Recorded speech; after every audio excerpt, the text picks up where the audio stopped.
Good morning guys, good morning. So tagal akong hindi naka-vlog. Takulan man. Actually guys, naiinis talaga ako. Ilang beses na akong dinilit ni YT yung aking videos. Yung isa talagang hindi na na-recover. Ilang beses na to nangyari. Tsaka itong in-upload ko today. Pangatlong beses ko na yung attempt. Ang dami ko nang na-edits, kaya 9 minutes na lang yung natira. Last time yung 17 minutes ko, dinilit talaga guys. Hindi dinadala ng dispute.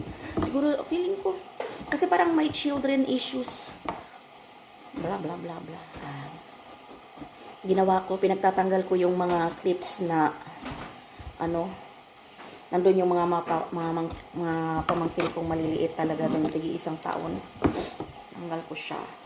And by the way, update sa ating Disney princess na hindi nakarating ng Disneyland. So dahil hindi pa rin ako pumapasok guys, naiinip na ako talaga, sobra-sobra nakakainis na.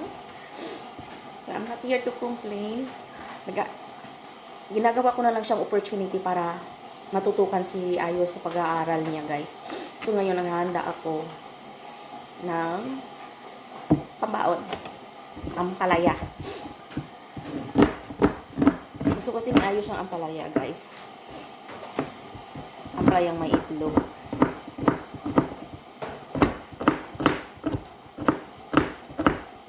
Gusto niya yan. Ngayon siguro mag-dress rehearsal sila sa kanilang sa kanilang banda. Kahapon nakuha na namin yung uniform niya. Ang cute niya, Ayush. Kaso chubby-chubby niya. Anong feeling ko yung uniform niya hanggang next year lang yun. Di bali. Importante, happy-happy naman siya dun sa sa sinalihan niya. Tapos, meron na namang susunod, guys. Boy Scout. Next month. Ang dami niya palang activities. Boy Scout, tsaka may pa-contest pa ng showdown baga ng sa banda. Ngayong Thursday, ang gagawin nila, kaya magdi-dress rehearsal sila mamaya or bukas ba. Kasi sa Thursday, may parade, Lunhaw Festival. Yung parang harvest festival dito sa amin sa Mabinay. Yung magdi-display ng every barangays. There's 32 barangays dito sa Mabinay. So, pa-contest yan, paramihan ng mga harvest, fruits, vegetables, ganyan. Di-display yan ngayong 25. Kaya, magandang oportunidad ninyo na, makaano ng mga gulay na murang-mura lang. Yan by the Department of Agriculture, baga. Ganyan. So, makikita natin yan. And today, sasamahan ko ulit si Ayo sa school. Kahapon sinamahan ko rin siya kasi kinuha namin yung uniform niya sa banda. At gusto ko lang din makita siya kung magpa-practice sila. Pero last time naman na nag-practice sila, magaling na sila guys. Konting polish na lang. Tsaka yun sa mga, syempre yung sa mga girls, medyo hindi pa nagkasabay-sabay yung kaimbot nila. Pero yung sa kanila sa banda, tsaka yung sa pamangkin ko sa lyre. Ganda na. Yun pala, update din sa aking follow-up check-up nung 16 pa actually ako nagpa-follow-up check-up. Okay naman guys. So, pero since may pa rin talaga, okay na pero may So, dinagdagan ako ng reseta ng doktor. So, within 20 days yon. After nyan, magbi-bleeding ulit ako. Parang lang baga. Dapat kasi yung period ko is every end of the month. Pero, may gamot ako to temporarily. Parang, i-regulate yung hormones natin to temporarily stop the ovulation. Ashes. Mga ganon.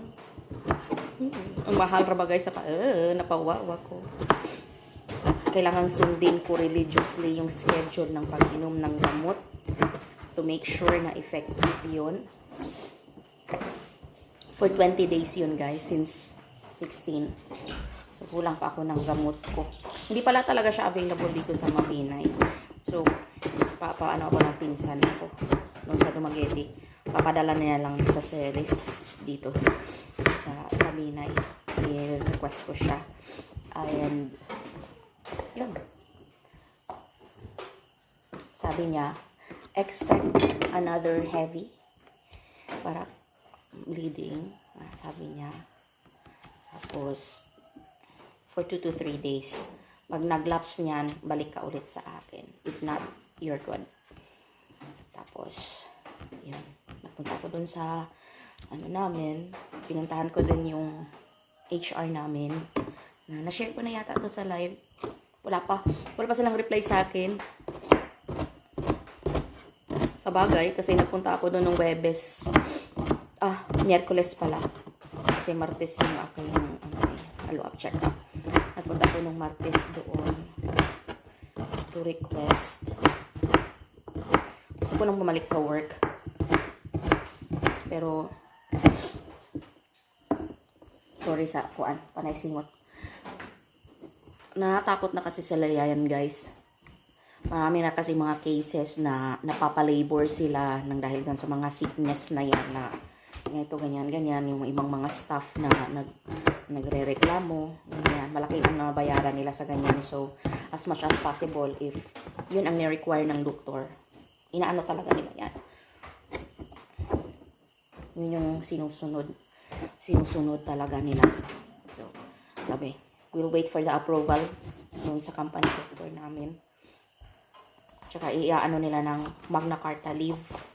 Approval for Magna Carta leave also. Pero okay lang, no? Baso hindi ay. Anyway. So, guys, mamaya ulit. Dadalian ko na lang to. Nibukan na tong akong ininit.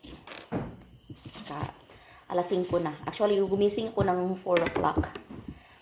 Hindi ako bumangon kaagad kasi ang sarap. Talagang bumaluktot muna sa higaan kasi maulan. Ang lakas ng ulan kagabi. Mga bagyo yata. Pero yung landfall yata ng bagyo is dyan, part sa Luzon. Pero dito sa amin sa Bisaya, may konting pitik din ng ulan. Sobrang lakas pero walang hangin.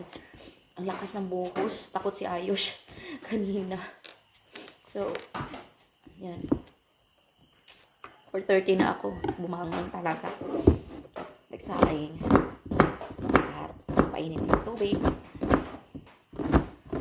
Siyempre, kailangan makaligo ng maaga para makapaglaba pa ng mga damit. Kasi si Mother Earth, nilalabahan niya. Kasi,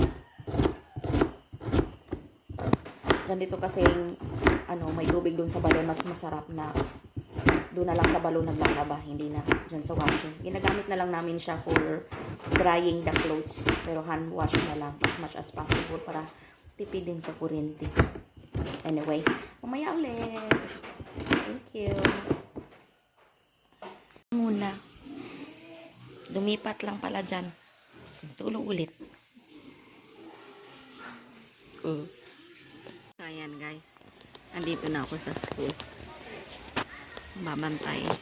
Dala-dala yung sombrero. Gamset, tubig. 2 bote ng tubig yung baon namin. Naiwan yung isa, sayang. Hindi kasya yan sa amin. Bibili na lang ako ng tubig mamaya doon sa hulog-hulog. Malaking pakinabang talaga itong mga bahay-bahay na ginawa nila. Yan. Yung classroom nila ni Ayush, yun yung may yun doon. Ang ulan, panay ang ulan kagabi, ang lakas ng ulan, sobrang lakas. Paano mag-practice yung mga bata? Dito maputik. Kung makapag-practice siguro sana sa covered court doon. Ang nakakaantok mag-antay ng bata sa eskwela. Ayan guys, parating na si Ayush for lunch na. Bit niya yung kanyang notebook. Kung may bit yan guys, ibig sabihin naka-perfect score yan. Kasi kahapon, bit-bit niya. Yung notebook niya. Perfect siya. 5/5. Proud na proud siya.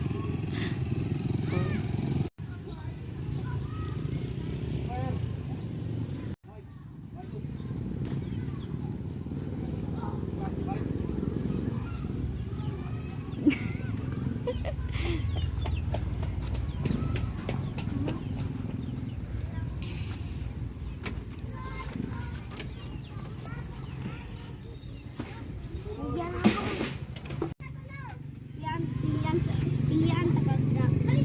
Yours? Hmm? Wala ko sukat. Dua, malaghan mo ng minutes mo ito ba? Yan! Oh, maga! Tunay ko, buli! Balikan na karon na. Hmm? Balikan na ito karon. Balikan ko nimo diri. Balikan ra kana palikay ra ko diri kung humana mo klase. Ano man ito mo Para yi ganti gulang dili pwede